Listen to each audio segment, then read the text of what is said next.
Welcome to the Builders of Authority podcast, a show committed to helping you build authority for your brand. In the realm of business and personal branding, authority stands as a cornerstone. Authority isn't built overnight, it's built over time.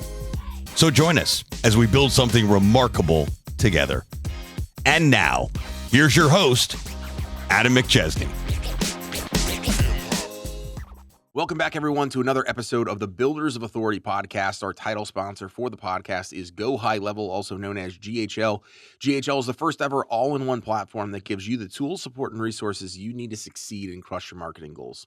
Personally, I've used this software since 2020, and it's been a game changer for my business and our clients. If you're looking to level up your CRM and marketing game, then this is the platform to use. You can find a link for a free and extended 30-day trial with tons of Builders of Authority bonuses in the show notes, so take advantage of this opportunity to adopt the software and grow your business. Today's guest is someone who I've been following online for a while and had the opportunity to meet in person last month and share the stage with him at the Thing event in Orlando. He has millions of followers across all the various social media platforms and is hands down one of the most influential people that I have ever met from a marketing and advertising standpoint. Sharing such great information from his talk on stage, his story itself is quite incredible, from how he got started in the online space to now disrupting video in AI, which we'll dive into today. So I'm excited for this episode. My guest today is Austin Armstrong. Austin, welcome to the show, man. Adam, thank you so much for such a kind intro. It was great to finally meet you in person, brother, and I'm excited to go deep and chat with you today. Yeah, man, let's get started into your story. So I know you've done a lot in the entrepreneurial space and the tech space and things like that, but how did it get started? And then let's get up to where we're at right now here in ending 2024. How much time do we got here? How much ever time you need, man. So, yeah, I was just very fortunate to find what my calling was early in life. So I immediately jumped on social media when I heard about MySpace, which is where my journey began more than 20 years ago now. And I have been doing social media marketing ever since. I just was so attracted into this concept of getting other people to follow my profile and what I was doing, and then turning that into monetization strategies. And I was doing this at 14, 15, 16, 17 years old. And a good friend of mine, you are the sum of who you surround yourself with, right? Mm-hmm. I had really good, nerdy friends. One of them in particular was brilliant web designer, web developer at, again, 14, 15 years old. And so we would build websites that early SaaS platforms really that helped other people grow their following on MySpace as well. And I worked with local band companies and I did email lead gen and I had hundreds of thousands of followers on MySpace. And so I just, from an early developmental perspective, right? Like your prefrontal cortex lobe is not fully developed yet. So that just hooked me because I saw all of this potential and opportunity. And the funny thing is, even though I did social media consistently, for whatever reason, after MySpace kind of died, I didn't have a lot of traction until several years later. And I don't even really think that I thought YouTube could have been a career path for whatever reason. In retrospect, I was so early. Why didn't I not? Why was there years of gap in between there? But long story short, my then professional journey started about 11 years ago when I moved from New Jersey over to California. I stumbled into a video marketing internship where we did video production and video marketing on YouTube for behavioral health experts. So addiction treatment centers, clinical psychologists, therapists, professions in that space. I worked my way up from being an unpaid intern to a paid intern to a part-time employee to a full-time employee. I loved it. I saw that big vision. I was also fortunate that the owner of that company became a mentor to me. And he really paid for my training, sales training. He sent me to conferences all around the country, networking events. I was a natural. I've always been an extrovert. So I was, I just love that opportunity to go out and speak to people from an early age. Throughout that business is where I started doing like in-person seminars for local businesses, which ultimately led to me becoming a public speaker. And then 6 years ago, I started my first company, which is a social media marketing and SEO agency. My boss became my business partner. That was where I really started to grow my personal brand on social media. Again, practicing what I preach.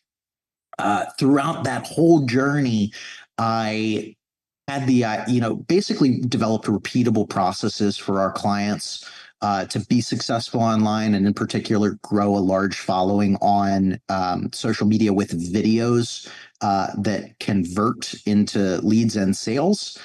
And so ultimately, I had the idea along the way.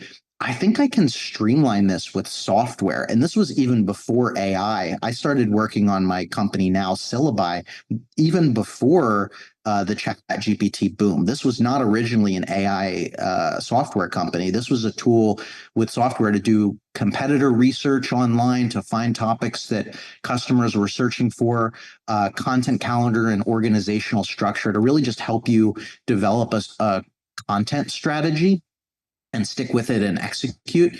And it was just kind of the perfect storm with AI coming out. And so we launched Syllaby almost 2 years ago now. January 25th of 2023 is when we launched it. It is a tool that shows you topics that your customers are searching for online or that people are searching for online. It writes video scripts for you. It creates the actual videos however you want, and you can schedule and automate publishing your videos to every social media platform. So create, schedule, and publish a month's worth of targeted social media videos in 10 minutes or less. And it's really because of that whole journey of just finding my passion in social media very early and sticking with it through many ups and downs along the way. But I love the journey, and I still feel like I'm just getting started 20 years in. That's awesome. I remember you talking about like all the way back to MySpace when we were at the event last month, and it was just crazy, right? So, everybody looks at obviously what you've done, especially with Syllabi and all the followers and all this stuff. And, I'm sure to many people, like when I first met you, I'm like, this guy has 1 million followers on Facebook, 1 million followers on you, like over and over again. And you're just like, okay, what did he do and how did he do it? Trying to like understand that. And you've been practicing this stuff since freaking MySpace, right? So I'm sure for you, when it obviously hit, which we'll kind of go here into a second, want to dive into that, you were probably like, finally. But to so Yeah. many people, they're like, oh my gosh, like it seems like this probably happened overnight, right? I'm sure you probably get that. Yeah, I mean, partially, like there's a to try and get a lot of followers, you have to have a little bit of a healthy narcissism, I think.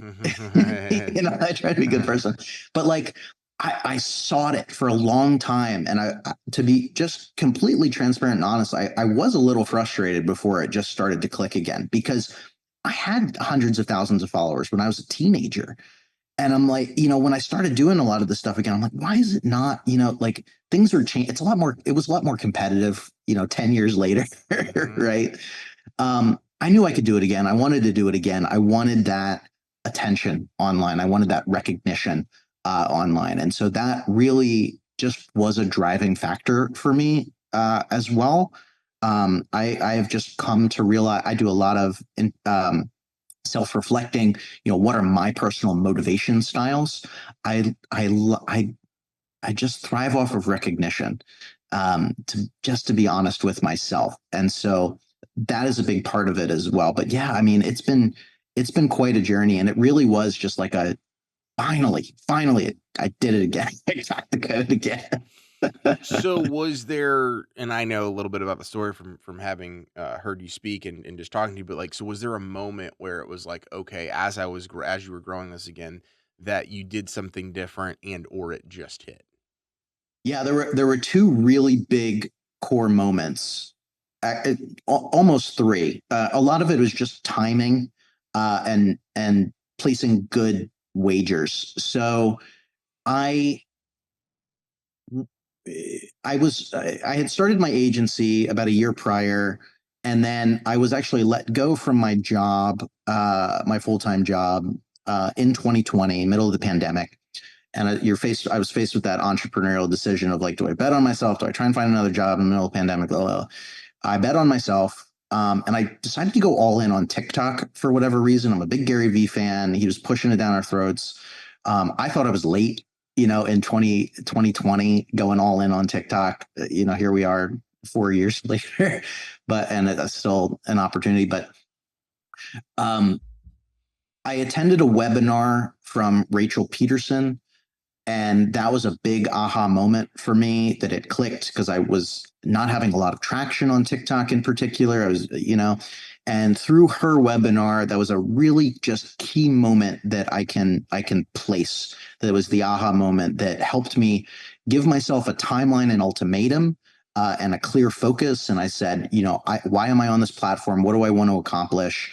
And what is the deadline to see, if I don't get traction? So essentially I said, I'm only going to talk about things that are related to my business. I'm only going to provide incredible free value. And I'm going to do it every single day. And if I don't see significant traction within 30 days, maybe this is not the platform for me. And when you hyper focus in that, for me, it just worked. And so I immediately started to see traction on that. And I had a lot of early traction on TikTok. And that opened up so many opportunities for me.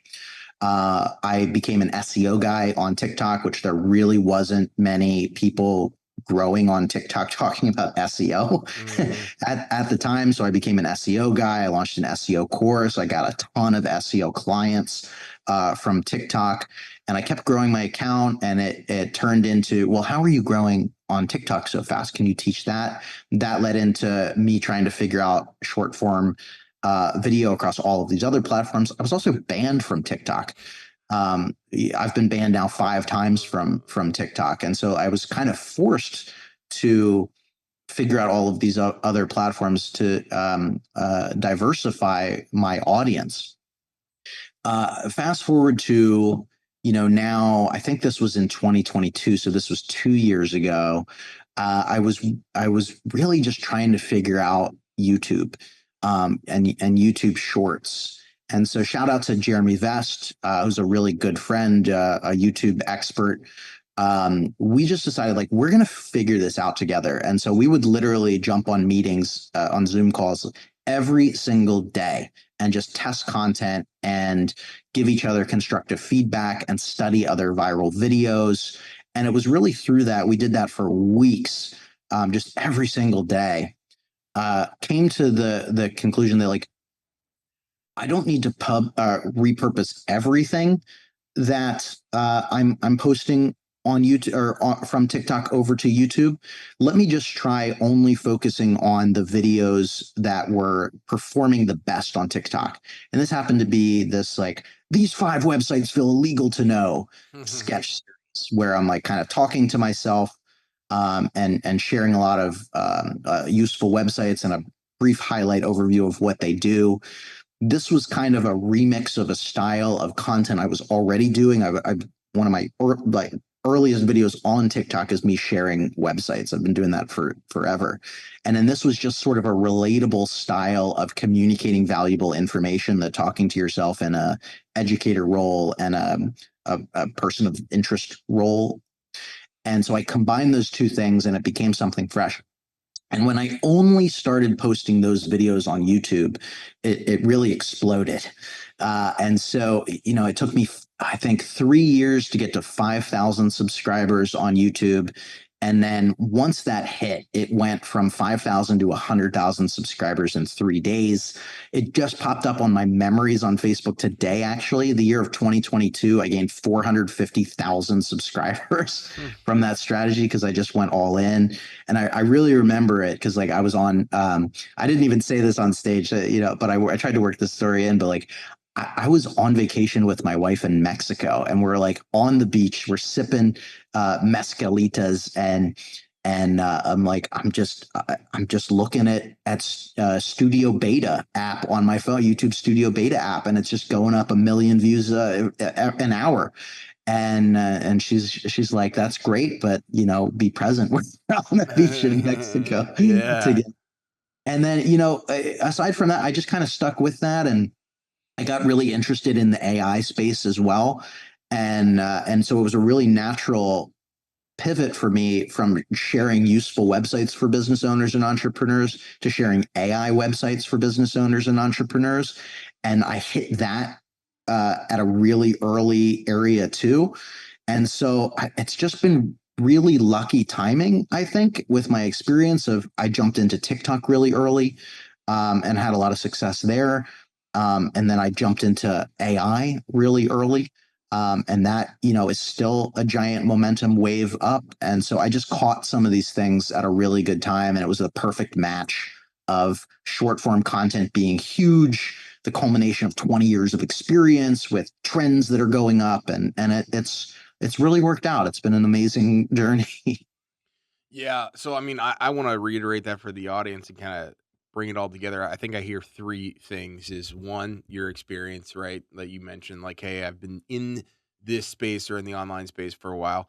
Two, there is a little bit of like, I'm not going to necessarily call it like luck, but a little bit of luck with early adoption of like, hey, I see the next thing and I'm going to see this through. And then three is like, I'm just going to test this thing out, set a deadline to this, and make sure that I see this through. And I'm going to refuse to quit because I know if I combine all three of those things, I'm probably going to have a pretty good chance to succeed. Yeah, you got to be okay with failures too, because like I have like an early adopter mentality, and that doesn't always work. Yeah. Like, one comes to mind. I really thought 360 video with VR was going to be the biggest thing ever, and so like I got an Oculus One headset and I got a 360 camera, Mm-hmm. and I thought this was going to because I was still in the behavioral health space at the time. So I thought this was going to revolutionize therapy. And so we did all these like weird things where we would do mock therapy sessions with therapists in a therapist office, and I would sit there with a 360 camera strapped to the top of my head, and we would record these mock sessions and put them up on YouTube that supported 360 video, and it like that just totally flopped, Mm. just absolutely nowhere.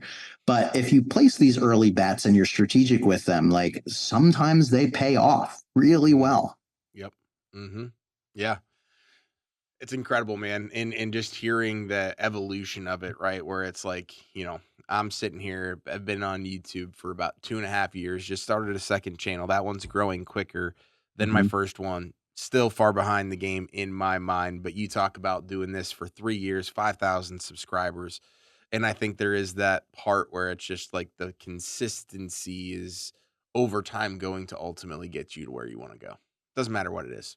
Absolutely. I mean, there's seasons of growth and seasons of learning. Like just right now, like I'm not doing that great. Like I have plateaued on YouTube, so I'm trying to figure out like what is the next thing that I need to do. I'm actually losing subscribers right now. A Oh, little, wow. a little bit. So, I'm just doing my own studying right there, and that's me complaining about having 600,000 YouTube subscribers, right? Like it's all perspective. But like, I'm chasing that dragon again. I'm chasing 2022 where I gained 450,000 subscribers and did 30 million views in that year, Hmm. and it's just so silly when you think of it. Like how many, I've got it's enough. Like, Hmm. what else am I seeking here?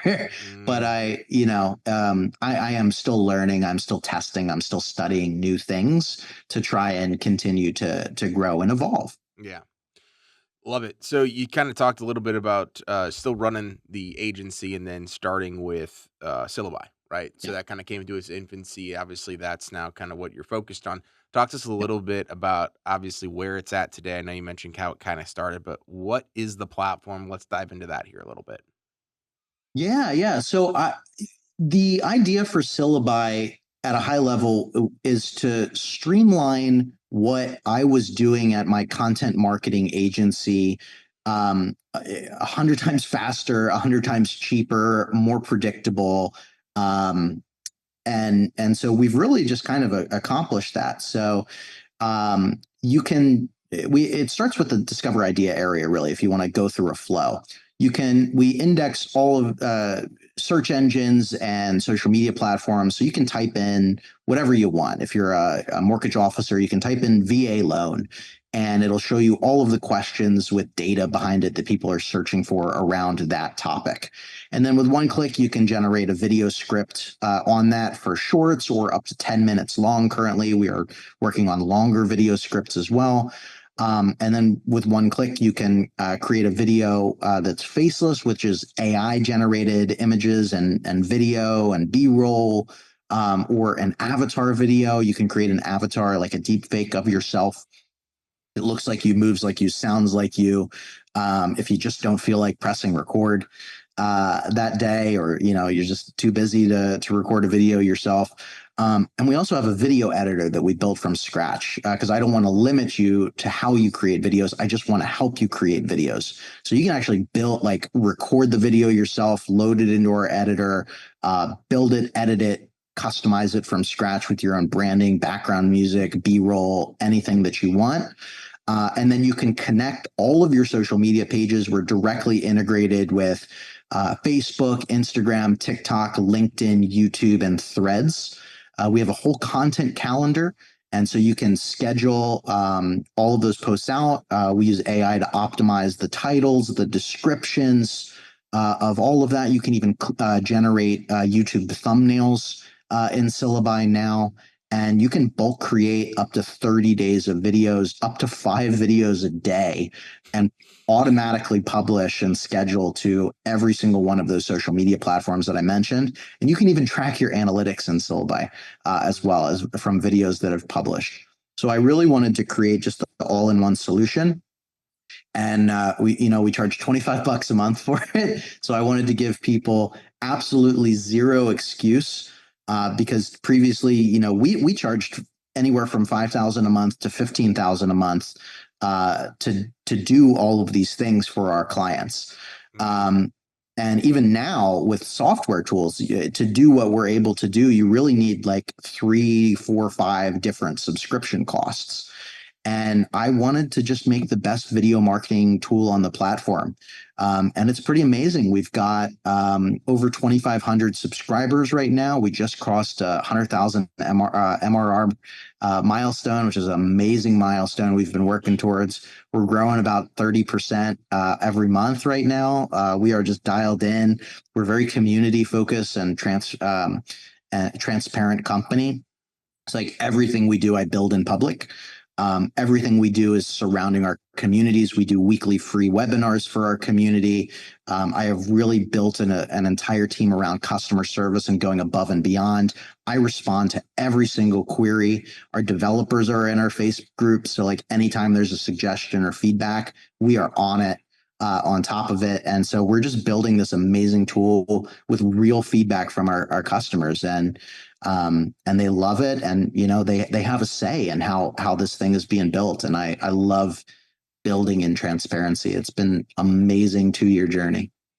One of the coolest things I think you have is that community, right? Where I see you promoting and doing all of the different challenges and things like that. And people literally like being like, hey, I didn't have a YouTube channel and now I have thousands of subscribers and all these different things. And I think like you have done something that I'm not going to say like, again, is like earth shattering, but combining your experience, the technology, what Syllaby does, the customer experience of you and your team, just like being in there. Like when Austin is saying he has all of these followers and he is literally the one in there answering stuff and going back and forth with people before he and I even met and he even knew that I was going to be speaking at an event. Like that's how much he and his team care. They're obviously growing. They're busy. They could have 17 other things to do, but that's what they're focused on. And then from there is the innovation to be able to tell people, hey, throw the excuses out the window. You don't even have to get in front of the freaking camera. You can literally just understand the back end part of this, which they help educate on, and you can create a business model out of this. You can get monetized. You can do affiliate stuff, which I know you and I are pretty heavily involved in as well. As like people are always like, oh my gosh, starting a business is, yes, if you want to make it complicated, if you want to make creating content complicated, it can be, but there's an easier way. Yeah. I mean, there's so much to unpack there, right? Like, so on the Syllabi side, like, a lot of the problems that business owners faced from early discovery is I don't know what topics to create. I don't know what to say on camera. I don't have the time to be on camera. I don't like being on camera. I'm self-conscious. I don't have the budget to hire an agency. I don't have the team to help me with all of this research and execution. And so I'm like, we can just streamline all of this. And it took 2 years to get to where we are, but and we're still improving. But like all of those things are really solvable now, which is pretty amazing to at least get you started, right? Like you don't need to be on this platform forever, but like if you, I mean, I hope so, but like, Yeah. depending on like where you're at, if you just have that procrastination of like, analysis paralysis, there's so much that I need to do, just like use this to start and get where you want to go. I think we've had over 50 channels now grow past from 0 to 1,000 subscribers, and that's growing every single day. We've helped tons of channels monetize already, and different monetization strategies. And then as far as business, like the thing that I have really found that works for me, because I'm sure a lot of people just heard what we both said and they freak out, like how does he have the time to spend responding to comments and creating content every single day? And it's because I'm not a solo founder. It's because I have found the right people to outsource my suck to. I don't want to be a solo founder. I don't want to learn how to code. I don't want to do our finances. I don't want to do, there's a lot of things. I am leaning into my zone of genius, into which is content and social media and community building and providing amazing value and paying it forward to people and helping them succeed. That's what I love to do and what I want to do. I have team members to do all of this stuff. I have two business partners, a CTO and a CFO/COO that handles a lot of the business logistics. So all I need to do is just make a decision with them, and I trust these people. And then our development team does everything. We have amazing VAs that are really the backbone of Syllabi for a lot of customer service support stuff. But it allows me to spend a lot of time online and just having a hand on the pulse of like, here's emerging trends as they're emerging. Let's see how we can incorporate that and the nuances of that into Syllabi and just build that relationship. I mean, how many software companies are, maybe with High Level, because I've met those dudes and I know how cool those are. But like outside of High Level, like how many CEOs of software companies do you get to have like a one-on-one conversation with? I am very easy to get a hold of. I will respond to tons of comments, and that blows people's minds a lot of the time. And I think that's how a lot of companies, don't do it. And I hope as we continue to grow that I'm able to maintain that, because that's really important to my core values and our core values as a company. But yeah, it's just I am okay reducing my personal margins so that I can do more of what I love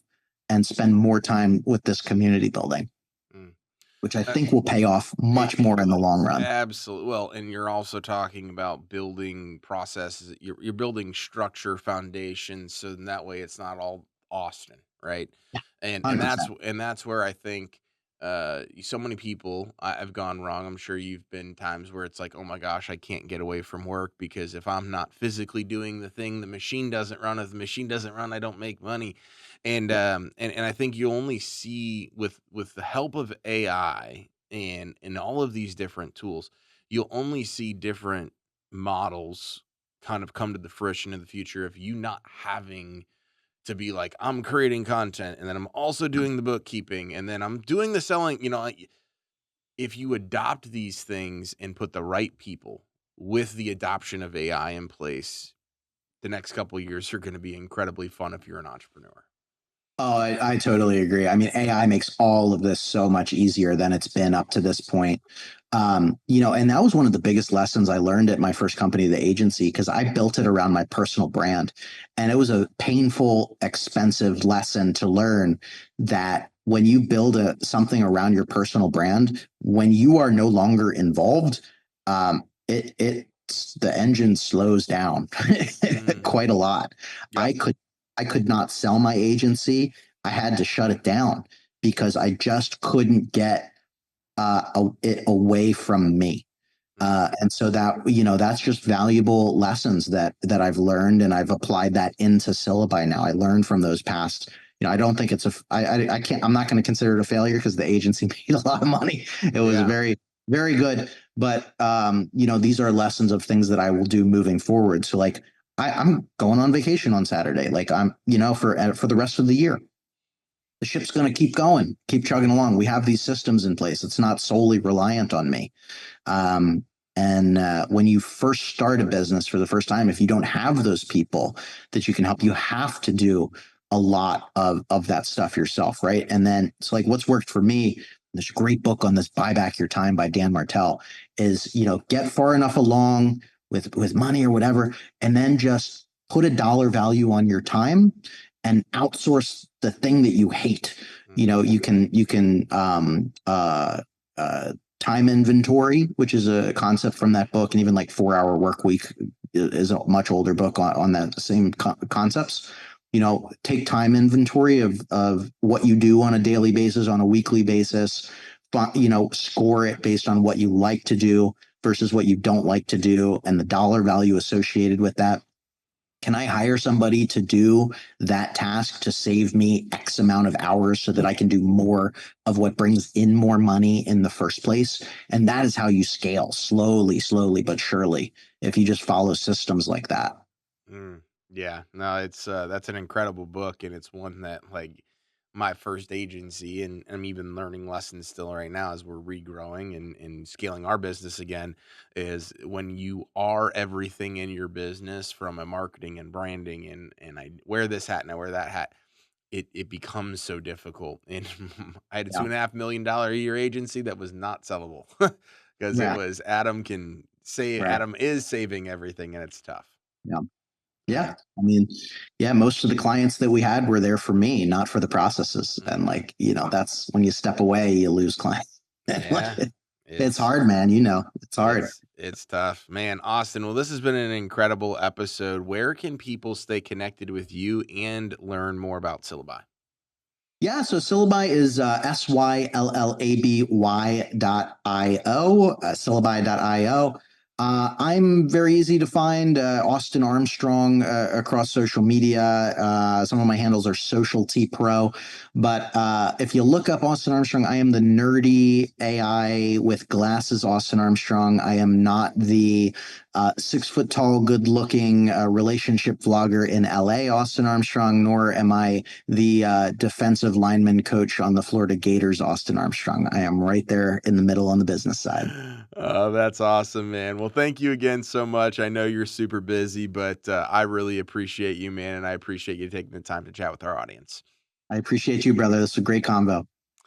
Thank you, Austin, and thank you again to our title sponsor, Go High Level. Without them, we aren't able to produce the quality of content or have amazing guests on like we did today with Austin.